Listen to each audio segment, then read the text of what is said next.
Hey, jambo! Naitwa Godfrey Mrosso. Karibu kwenye Sustainability Talk. Na leo tutaangazia, maabara zina mchango gani katika utungwaji wa sera za kiafya? Siko peke yangu, niko na mtaalamu ambaye atatupeleka moja kwa moja kwenye ufafanuzi wa hili. Habari, kwa majina yangu naitwa Abeid Juma Saidi, ni mteknolojia maabara.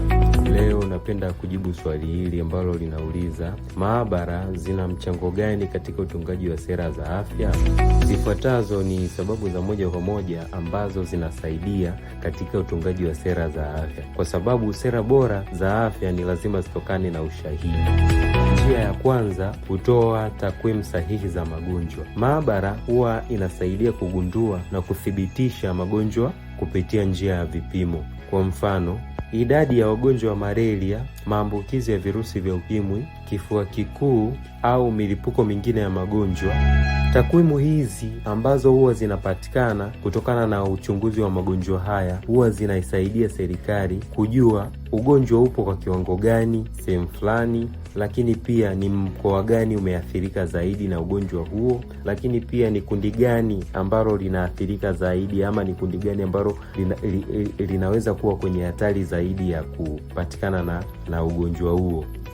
Kupitia takwimu ambazo zinapatikana kutokana na uchunguzi wa haya magonjwa, inaisaidia sekta ya afya katika utunzi wa sera hizi.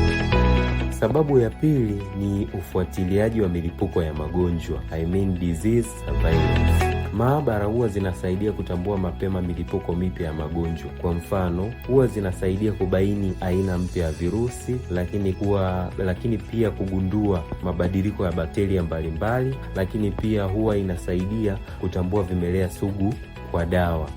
Hii hapa huwa inasaidia moja kwa moja katika utunzi wa sera za dharura, lakini pia kuweka vizuizi vya kusafiri endapo labda kuna mlipuko wa magonjwa ambao utasambaa kutokana na mikusanyiko ama namna ya kusafiri kutoka sehemu moja kwenda nyingine. Lakini pia huwa inasaidia kuanzisha kampeni za chanjo dhidi ya magonjwa mbalimbali, kwa mfano homa ya ini. Kwa hiyo maabara huwa zinasaidia sana katika ufuatiliaji wa milipuko, na data zinapopatikana ama takwimu huwa zinasaidia katika utunzi wa sera mbalimbali.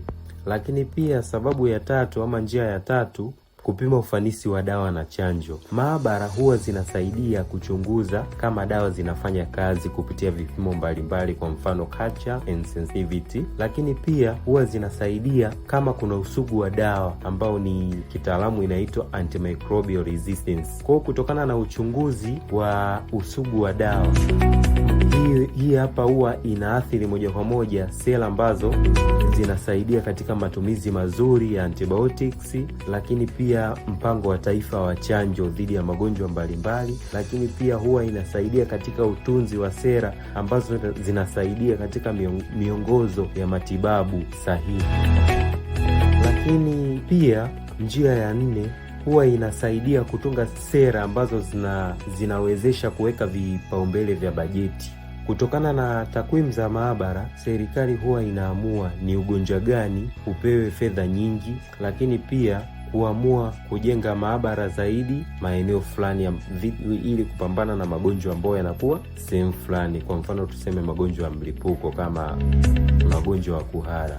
Lakini pia huwa inasaidia kuweka sera mbalimbali ambazo zinasaidia kuongeza vifaa na wataalamu wa maabara sehemu mbalimbali ili kwenda kusaidia jamii ambayo inaizunguka. Kwa mfano tuseme TB ikiongezeka sehemu fulani, ikigundulika kwamba ama tuseme ugonjwa mwingine umegundulika unasambaa kwa kasi sehemu fulani, serikali huwa inaongeza nguvu, lakini pia huwa inatengeneza sera ambazo zinasaidia kuweka bajeti nyingi ambayo itaelekezwa sehemu hiyo ili kupambana na huo ugonjwa. Sasa hizi hapo nimeelezea ni sababu chache tu ambazo zinasaidia katika utungaji wa sera za afya kupitia taaluma ya maabara.